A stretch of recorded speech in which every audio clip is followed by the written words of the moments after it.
bahwa pengobatan TB perlu dilakukan selama minimal 6 bulan. Ini untuk pasien-pasien TB yang baik kasus baru, kasus kambuh, kasus dropout dan sebagainya yang tanpa komorbid ya, atau TB yang paru biasa itu 6 bulan. Ini kita istilahnya TB paru yang lost to follow up. Nah, ini sangat resiko sekali untuk jadi TB yang resisten obat atau kebal obat nantinya. Karena karakteristik kuman TB-nya ini sifatnya memang dia tahan asam gitu loh. Dia suka banget populasinya tuh cepat banget dia berkembang, kemudian juga sulit untuk dihancurkan. Nah, kalau salah satu efek samping minum obat ini adalah yang perlu kita waspadai adalah tanda-tanda seperti ada mual, muntah, begitu. Gitu ya. Jadi pada saat batuk ya harus ditutup pakai tangannya atau mungkin pakai tisu. Nah, setelah itu dibuang di tempat yang memang sudah tempatnya. Bangkit itu Pak ya kumannya ya. Iya. Salah satunya dari HIV itu ya, Iya, sama risiko diabetes yang itu paling ya. tinggi ya, faktor risikonya pada pasien diabetes dan juga HIV tadi.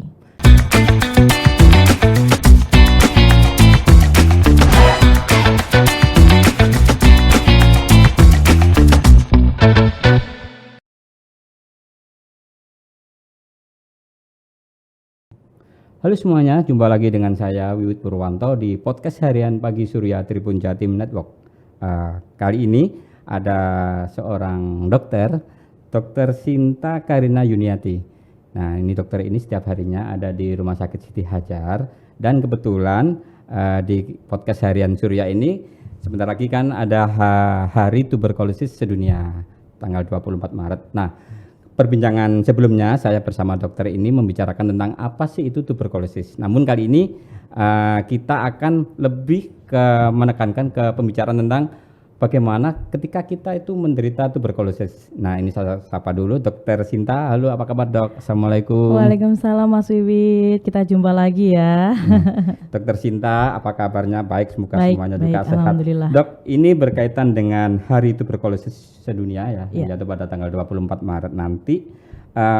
Pembicaraan kita sebelumnya kita akan membahas tentang apa sih itu TB, apa itu tuberkulosis, apa aja yang menularkan, kemudian apa aja pencegahannya. Nah, kali ini lebih ke ini Dok, pembicaraan ke apa sih yang dilakukan seseorang ketika saya ini divonis atau ketika ini pasien ini divonis sebagai kamu kena TB, kena tuberkulosis, wah kaget, pengalaman seperti apa Dok? Baik. Iya. Jadi dari berdasarkan pengalaman saya ya Mas Wiwit ya, untuk pasien-pasien yang telah menjalani screening atau pemeriksaan tahapan untuk TBC, dia sudah dinyatakan TB oleh dokter pasti dengan beberapa kriteria. Dari gejalanya tadi ya, gejala klinisnya, trias TB tadi batuk berdahak lebih dari 2 minggu, kemudian juga ada penurunan berat badan, keringat malam, kemudian dari foto ronsen radiologinya biasanya didapatkan gambaran khas TBC paru yaitu fibroinfiltrat di bagian apex atau di bagian yang lainnya. Kemudian juga didapatkan hasil pemeriksaan dahak sputumnya, tes cepat molekulernya biasanya positif atau negatif begitu. Nanti kan akan ada pertimbangan dari dokter untuk menentukan apakah dia berhak atau wajib untuk mendapatkan pengobatan TB begitu. Biasanya setelah ada penilaian dari dokter, kita akan menjelaskan kepada pasien bahwa pengobatan TB perlu dilakukan selama minimal 6 bulan. Ini untuk pasien-pasien TB yang baik kasus baru, kasus kambuh, kasus dropout dan sebagainya yang tanpa komorbid ya, atau TB yang paru biasa itu 6 bulan. Tapi bila dia memang TBC-nya biasanya di ekstra paru nih Mas Wiwit ataupun dengan komorbid biasanya lebih dari 6 bulan. Wah, lama banget ya. Tadi itu ada ini Dok, ada pasien baru, pasien kambuh, terus satunya tadi pasien apa? Itu seperti apa sih Dok? Pasien baru, pasien kambuh. Pasien kambuh berarti yang dalam bayangan saya itu ini pernah menderita TB ya gitu ya? Iya, betul. Kemudian kambuh. Iya. Jadi pasien baru merupakan suatu pasien yang memang belum pernah menderita TBC sama sekali atau mungkin sudah pernah menderita TB dan meminum obat TB tapi kurang dari 1 bulan Mas Wiwit. Nah, kemudian kalau untuk yang kasus yang kambuh dia biasanya sudah pernah dinyatakan TBC, kemudian pengobatan dinyatakan sembuh atau pengobatan lengkap, kemudian ada gejala atau didiagnosa TB kembali begitu. Kalau untuk yang TB yang drop out atau lost to follow up itu adalah suatu penyakit TB yang memang diderita oleh seseorang apabila dia memang sudah minum obat TB-nya, kemudian dia putus nih berobat, nggak minum obat TB, nggak melanjutkan karena memang biasanya pasien-pasien bandel nih ya, udah enak dikit, nah langsung dia putus berobat. Nah putus berobatnya 2 bulan berturut-turut. Nah ini kita istilahnya TB paru yang lost to follow up. Nah ini sangat resiko sekali untuk jadi TB yang resisten obat atau kebal obat nantinya. Itu yang nomor 3, pasien yang putus tadi. Itu kenapa, Dok? Misalkan dia kan sudah merasa sehat, atau apakah mereka yang sudah divonis dengan TB ini obatnya harus jalan terus? Apa enggak ada ketergantungan obat nantinya, Dok? Baik. Jadi memang dari berdasarkan penelitian memang minimal pengobatan TB itu adalah 6 bulan. Karena karakteristik kuman TB itu sangat very difficult to fight. Nah, karakteristik kuman ini unik banget Mas Wiwit ya. Jadi dia nih ada populasi basili dari kuman TB ini, ada yang dia aktif tumbuh terus cepat membelah. Kemudian juga ada yang dia tahan terhadap asam alkohol sehingga dia mau dikasih obat apapun sulit. Nah, memang harus komponen obat TB yang pirazinamid atau apa yang memang bisa untuk membunuh dia. Kemudian juga selain itu dia juga ada yang posisinya kayak metabolismenya tuh selalu bekerja atau tumbuh lagi gitu kan, nah, kayak semi dorman. Nah ada juga yang populasi basilinya itu yang dorman atau tidur. Nah sehingga memang dari beberapa penelitian dibutuhkan waktu pengobatan TB itu minimal 6 bulan Mas Wiwit, begitu. Jadi ketika misalkan saya ya, oh iya ini udah divonis dengan TB, berarti saya harus manut ya ke dokter ya, harus misalkan minum obat ini sampai 6 bulan gitu ya, Dok ya. Nah. Jadi saya harapkan Tribuners ya dan juga teman-teman harian Surya tadi ya, apabila memang sudah divonis dokter dengan penyakit TB ya sebaiknya pengobatan rutin selama 6 bulan. Karena dengan pengobatan rutin selama 6 bulan insya Allah semuanya bisa sembuh. Setelah 6 bulan bisa lepas obat, Dok? Bisa. Nanti kan tergantung kriteria pengobatannya dari dokternya, apakah penilaian evaluasinya begitu Mas Wiwit. Berarti ini juga ya, juga selain minum obat juga harus kontrol ya istilahnya. Betul, harus ada evaluasi monitoringnya juga seperti apa kan nanti dari dokternya yang akan menginformasikan benar-benar sudah sembuh atau memang masih perlu penambahan untuk durasi waktu pengobatannya. Oke, Dok. Sekarang ini setiap hari dokter ada di Rumah Sakit Siti Hajar dan beberapa rumah sakit lainnya di Sidoarjo. Nah, kalau di Siti Hajar ketika kita mau kita ini badan nggak enak rasanya, kemudian kita periksa ke Siti Hajar. Kemudian kira-kira pasien ini diarahkan ke spesialis paru atau gimana, Dok? Biasanya kalau memang sudah mencakup gejala respirasi, gejala pernapasan akan diarahkan ke spesialis paru. Atau kita ke Siti Hajar, ini kita ke dokter umum dulu atau gimana, Dok? Tergantung kalau misalnya memang pasiennya memang langsung minta ke spesialis paru, biasanya akan ditangani oleh spesialis paru. Nanti apabila memang ditangkap atau dijaringnya oleh poli umum, biasanya nanti akan dirujuk atau dirujuk internal ke poli spesialis paru memang apabila memang spesifik di bagian paru. Wah, ketemu dengan dokter Sinta nantinya pastinya ya. Ketemu dengan saya. Kemudian setelah diarahkan ke bagian spesialis paru, nah, nanti dokter melakukan pemeriksaan gitu, Dok? Atau memang harus coba konsultasi dulu lah paling gitu ya, Dok ya? Ya, kita pasti kan akan melakukan anamnesa. Anamnesa itu kita menggali keluhan-keluhan pasien hingga sampai memang kita curiga ke arah TBC atau bukan. Kemudian kita lakukan pemeriksaan fisik nih Mas Wiwit. Biasanya kalau kita misalnya dokter kan melakukan pemeriksaan fisik ya, kita periksa dulu apakah memang sudah ada timbul komplikasi di bagian rongga toraknya gitu. Kalau saya spesialis paru kan saya harus memeriksa ya dari stetoskop apakah memang ada suara-suara tambahan di bagian parunya, apakah ada suatu keredupan atau misalnya ada cairan curiganya ya, atau parunya kempes dan sebagainya. Nah, itu yang harus saya periksa dan saya pastikan bahwa pasien tersebut memang ada abnormalitas. Dengan pemeriksaan fisik pasti nanti saya akan konversikan dengan pemeriksaan radiologis atau pemeriksaan selanjutnya begitu. Dan khas sekali pada pasien-pasien TB di bagian radiologis kumannya itu di bagian apek, nah di bagian puncak dari parunya karena memang kaya dengan oksigen. Nah kuman TB ini suka banget nih yang kayak oksigennya tinggi. Nah Wah, ini saya orang awam ini nggak mengerti nih APEC, terus kemudian dengan tingkat oksigen yang apa tadi? Oksigen yang tinggi, iya. Kemudian ini dok, tadi kan banyak sekali ya urutan-urutan yang harus dilakukan si pasien ya untuk mengetahui ini TB, kemudian dilakukan apa sih pengobatan yang pas ya. Itu kenapa sih dok? Memang harus membutuhkan waktu yang lama ya dok ya? Iya betul. Jadi yang seperti tadi saya bilang bahwa kuman TB ini very difficult to fight. Dia sulit sekali untuk dibunuh. Karena karakteristik kuman TB-nya ini sifatnya memang dia tahan asam gitu loh. Dia suka banget populasinya tuh cepat banget dia berkembang, kemudian juga sulit untuk dihancurkan. Begitu. Karena lapisan dari kuman TB ini banyak sekali lapisan-lapisan di dalam kuman TBC ini Mas Wiwit begitu. Sehingga hanya obat-obat TB saja yang bisa membunuh dan sampai menghilangkan kuman TB ini. Kalau tadi ada semacam kayak pemeriksaan torak, itu berarti harus melakukan foto juga ya dok ya, foto rongsen juga ya? Ya, pemeriksaan fisik dulu, kemudian dilanjutkan dengan pemeriksaan radiologi atau foto ronsen torak. Saya tertarik tadi dengan dokter ngomong tentang ada bunyi-bunyi yang aneh, ada suara-suara yang aneh yang abnormal yang kita curigai sebagai potensi untuk TB ya dok? Iya betul.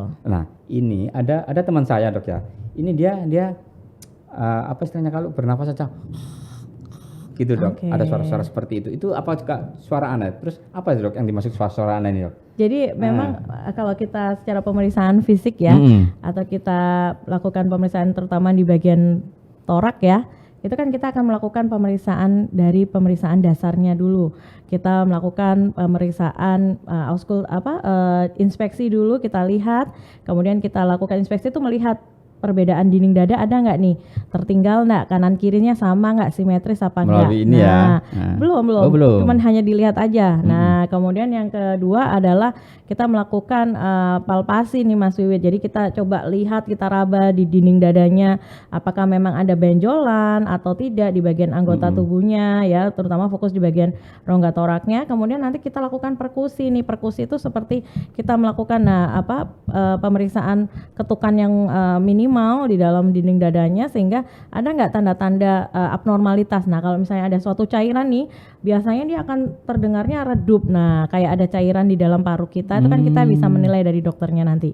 Ataupun kalau dia ada suatu parunya kolaps atau kempes ya, kalau orang awam biasanya ngiranya dia akan suaranya akan lebih nyaring nih, hiperresponsifnya tinggi banget, hipersonor banget. Nah gitu. Kemudian kalau misalnya nanti selanjutnya dengan auskultasi, dengan stetoskop tentunya nanti kita bisa mendengarkan apakah ada suara tambahan yang abnormal. Kalau tadi yang kayak temannya Mas itu mungkin wheezing mungkin ya, ngik. Nah itu bukan biasanya. Bukan TB itu ya? Bukan, tapi bisa jadi mungkin aja suatu ada obstruksi bisa gitu, tanda-tanda obstruksi kalau itu. Kalau pemeriksaan itu ya tadi ya diketuk-ketuk itu pemeriksaan mandiri bisa nggak sih dok? Nggak bisa. Nggak bisa harus ya? Dengan tenaga kesehatan barangkali ya. bisa. Harus dengan dokter ya. Karena ada dokter tekniknya sendiri. Barangkali kan kayak apa tuh yang sadaris gitu ya, kan bisa ya. Mungkin kalau untuk orang awam yang harus benar-benar diutamakan mungkin self assessmentnya ya, harus tahu atau paham sebenarnya saya ini ada gejala TB nggak ya. Nah kalau sudah ada gejala TB atau tanda-tanda TB sebaiknya langsung konsultasikan ke dokter. Nah ini yang saya tanyakan ketika udah ini berarti TB, apa dok yang harus dilakukan dok? Ya pengobatan, pengobatan sampai benar-benar dinyatakan sembuh dan tuntas tentunya. Jadi melakukan pemeriksaan secara rutin, kemudian mungkin minum obat dari dokter seperti itu minum obat dengan prinsip yang sudah ditentukan oleh dokternya. Dengan prinsip pengobatan, minimal pengobatan yang dilakukan adalah tepat dosisnya, tepat obatnya, ada pendamping minum obatnya diminum secara teratur waktunya, dan juga melalui dengan 2 fase ya kalau obat TB ini Mas Wiwit ya. Nah di sini saya mau menjelaskan mungkin pengobatan TB ini 6 bulan nih. Nah tetapi terdiri dari 2 fase. Fase awal 2 bulan dan selanjutnya 4 bulan ini fase lanjutan. Jadi 2 bulan ini masa masa krusial istilahnya ya. Benar-benar kuman TB ini gitu ya. Dihancurkan, benar-benar dibunuh benar-benar oleh beberapa obat-obatan yang sudah ada. Kemudian nanti setelahnya sisanya 4 bulan baru benar-benar dituntaskan sampai kuman TB ini sudah tidak aktif. Makanya kadang-kadang pasien itu 2 bulan udah enak Mas Wiwit. Tapi jangan lengah. Akhirnya pasien-pasien jadi drop out itu tadi. Karena Makanya sudah enak, sudah enak, putus gitu ya iya, kayak tadi ya. Betul. Jadi harus benar-benar diinformasikan di awal, diedukasi kepada seluruh pasien yang pengobatan TB, pengobatan walaupun sudah enak atau sudah sembuh merasa dirinya, tetap minimal pengobatan 6 bulan, begitu. Karena sudah ada fase yang pertama, fase awal 2 bulan, fase berikutnya yang 4 bulan. Tapi dengan catatan sudah mulai agak meringan ya ini ya dok ya? Ya, insya Allah sudah meringan. 2 minggu setelah peminuman obat biasanya risiko untuk penularan tuh lebih minimal. Itu selama 6 bulan harus evaluasi bolak-balik ke rumah sakit berapa kali dok? Setiap minggu atau gimana dok? Biasanya kita ya tergantung ya, kita kalau lihat kondisi pasiennya. Jadi kalau misalnya memang awal-awal biasanya kita minta awal datang itu lebih sering lah. Karena kita kan juga harus mengevaluasi adanya efek samping minum obatnya. Karena efek samping obat TB ini juga ada Mas Wiwi beberapa. Apa ini? Mengantuk kayaknya ini ya. Nah, kalau salah satu efek samping minum obat ini adalah yang perlu kita waspadai adalah tanda-tanda seperti ada mual, muntah, begitu. Itu nggak boleh dok ya? Apanya? Nggak boleh ya seperti itu ya? Tidak, bukan. Jadi kita harus menilai apa setelah saya minum obat TB ada tanda-tanda nggak seperti mual, muntah, begitu. Kalau misalnya ada tanda-tanda mual atau muntah sampai mungkin perubahan di sklera matanya menjadi kuning, nah itu harus segera konsultasi ke dokter. Karena beberapa efek samping dari obat TB bisa menimbulkan efek kegangguan liver, begitu. Salah satunya itu. Kemudian juga ada tanda-tanda atau efek samping kayak di bagian kulit kayak gatal, ruam-ruam gitu. Ya, ruam-ruam. Nah itu kan dia nggak bisa pakai obat yang standar nanti. Harus diganti lagi, permak lagi regimennya oleh dokternya. Nah ini kalau biasanya sudah di luar tanggungan BPJS ini kan? Enggak juga sih. Tapi selama ini ditanggung ya dok ya? Insya Allah ditanggung semua ya BPJS. Iya betul. Nah jangan khawatir ini Tribuna dan pembaca harian Surya, pengobatan TB ini sudah ditanggung BPJS. Betul. Tapi tentunya dokter juga sudah bisa memberikan sebuah analisa ini TB-nya ini tingkat ringan atau memang dengan obat yang spesimennya khusus. Betul. Gitu ya dok ya. Karena memang setiap orang kan reaksinya berbeda-beda ya. Dok, ini kan pengobatan TB ini membutuhkan waktu yang lama berbulan-bulan. Ada nggak sih dok pasien yang sampai lupa waktunya kontrol atau apa? Banyak Mas Wiwit. Terus sampai gimana itu efeknya kira-kira itu ya dok? Jadi memang akhirnya kita memantau, kan kita punya buku ya atau buka kartu TB kalau kita bilang. Nah kartu TB ini memang yang sudah standar yang memang disediakan oleh Dinkes ya, itu namanya kartu TB yang TB 02. Jadi pasien itu wajib memiliki kartu TB sehingga. Tapi kalau sudah divonis ya ini ya. Ya kalau sudah divonis sehingga dia nggak akan lupa nih. Ada jadwal kontrolnya di situ, ada jenis obatnya yang harus diminum, ada evaluasi perkembangannya karena kita akan melakukan evaluasi perkembangannya dan mencatatnya juga di kartu TB-nya itu Mas Wid. Hasil-hasil dahaknya itu kan ada kita tulis di situ nantinya untuk evaluasinya juga. Nah begitu Tribuner dan pembaca harian Surya tidak perlu khawatir lupa atau karena memang bosan dengan waktu pengobatan yang memakan waktu yang agak lama. Ada kartu namanya kartu TB yang fungsinya untuk memberikan suatu kontrol pada kita kapan untuk minum obat, kapan untuk berobat lagi seperti itu ya dok ya? Iya betul. Dok ini dok ya. Adakah nggak sih pantangan-pantangan ketika kita itu mengalami TB, pantangan makanan atau yang harus dihindari seperti apa, gaya hidup seperti apa gitu dok ya? Jadi intinya pada saat kita sudah terkena TB yang harus kita lakukan adalah tentunya pengobatan sampai tuntas. Nah untuk pantangan makanan sebenarnya tergantung balik lagi pasien itu ada komorbid atau tidak. Bila pasien tersebut ada komorbid, salah satunya seperti diabetes mellitus, ya pastinya hindari makanan-makanan yang bisa memicu peningkatan gula darahnya. Sehingga kalau misalnya gula darahnya juga nggak terkontrol, TB-nya juga sulit untuk dikontrol Mas Wiwit. Jadi harus balance atau seimbang. Jadi diabetesnya dikontrol, TBC-nya juga ditangani, begitu. Jadi kalau makanan-makanan memang yang ada diabetes ya hindari yang manis-manis seperti itu dan tetap kita konsultasikan ke divisi sejawat seperti dokter penyakit dalam ya. Kemudian yang kedua adalah tetap ya gaya hidup sehat, olahraga, berhenti merokok. Tentunya satu lagi Mas Wiwit. Pada saat pasien itu memang sudah didiagnosa TB, dia lakukan batuk, nah kalau bisa melakukan atau menerapkan etika batuk yang baik dan benar. Etika batuk yang benar, ditutup betul. Mungkin gitu ya. Jadi pada saat batuk ya harus ditutup pakai tangannya atau mungkin pakai tisu. Nah setelah itu dibuang di tempat yang memang sudah tempatnya, misalnya di tempat sampah yang tertutup sehingga nggak terbawa angin nantinya. Dan jangan lupa setelah itu melakukan cuci tangan di bawah air yang mengalir dengan menggunakan sabun minimal 20 detik. Itu antisipasi yang Betul. bisa kita lakukan secara personal. Ya. Dok, kemudian tadi dok ya, penyakit TB ini apa ada kaitannya dengan penyakit yang lainnya? Tadi juga disebutkan diabetes ya, Ya. penyakit diabetes. Nah, apakah dengan penyakit selain diabetes ada nggak dok yang mereka yang kira-kira ini kalau penyakit ini TB-nya semakin gini, ini kalau Ya. enggak ini semakin gitu dok? Jadi pada pasien TB ini erat sekali kaitannya dengan ini ya, nutrisi ya, dan juga dengan daya tahan tubuh ya. Nah, pada pasien-pasien diabetes ini kan dia imunokompromis ya, jadi imunnya tuh rendah. Gampang banget pada pasien-pasien diabetes ini terkena atau terinfeksi penyakit TB. Jadi udah imunnya rendah, nah infeksi TB-nya masuk, nah, akhirnya berkembanglah penyakit TBC tersebut hingga menjadi disease atau sakit TB begitu Mas Wid. Jadi sangat kayak apa ya, bersahabat mungkin Iya, ya, makanya. bersahabat karib nih diabetes sama TB. Nah, tapi bukan tentunya pasien diabetes itu pasti TB, bukan. Oh, bukan, Nah, ya. makanya pada pasien-pasien TB sudah dilakukan, merupakan program dari pemerintah, akan dilakukan screening untuk diabetesnya juga. Jadi setiap pasien TB juga pastinya akan dievaluasi gula darahnya. Di awal itu sudah kita lakukan. Dan satu lagi juga dilakukan pemeriksaan screening untuk HIV-nya. Karena pasien-pasien HIV ini rentan sekali untuk terkena TBC Mas Wiwit. Begitu. Pada pasien-pasien yang memang HIV kemudian juga ada kontak erat dengan pasien TB dan dia benar-benar ternyata dinyatakan tidak TB, ya sebaiknya mendapatkan penanganan terapi yang profilaksis untuk pencegahan TB-nya. TB-nya dulu atau HIV-nya dulu dok? Apanya nih? Kalau seperti ini penanganannya? Kalau misalnya memang dia bukan TB, dia bisa dilakukan pemberian pencegahan TB. ARV-nya atau obat antivirus HIV-nya kan bisa diberikan. Kemudian nanti kalau misalnya memang sudah bisa menerima, memang benar-benar dipastikan tidak ada positif TB pada pasien HIV tersebut, bisa diberikan namanya profilaksis untuk pencegahan TB-nya.